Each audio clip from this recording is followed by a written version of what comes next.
Learn to make a sustainable Hypertufa trough.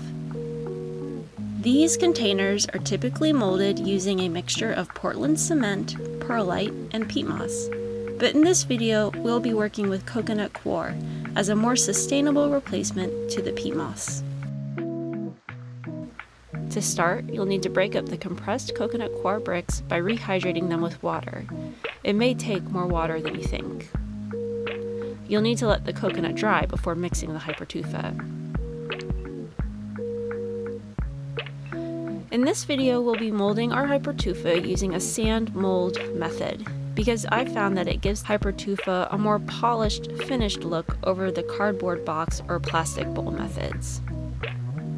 First, lay down some plastic on a work surface. You may want to tape the plastic down too if working outside.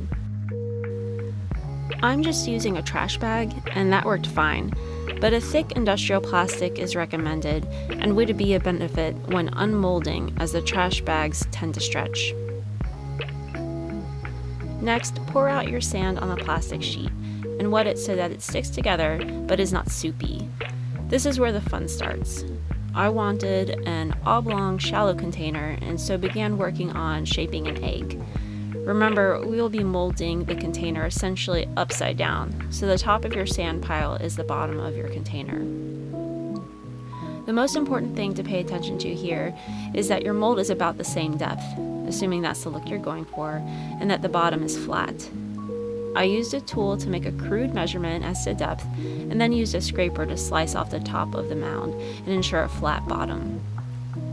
Some recommend using level to be absolutely sure that the container sits flat, but I'm a little more roguish than that.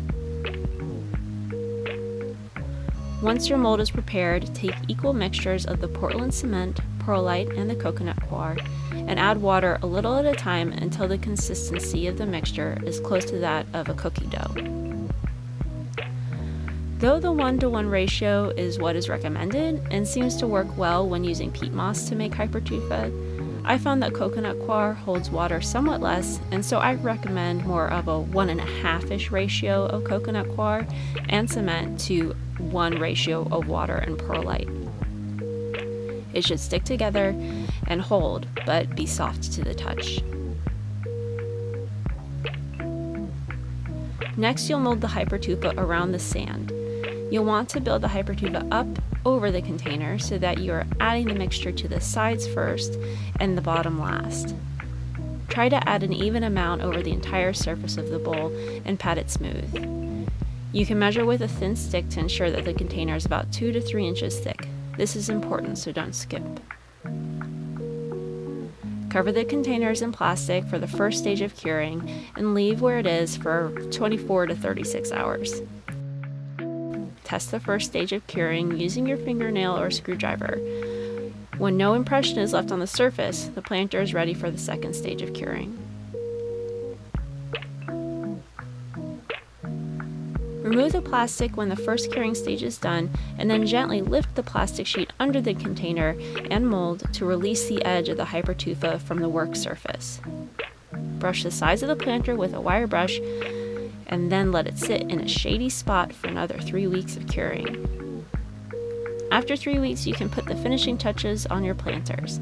Hypertufa is naturally porous and will drain water through the material, but if you want to drain more quickly, you can drill drainage holes in the bottom of the planter.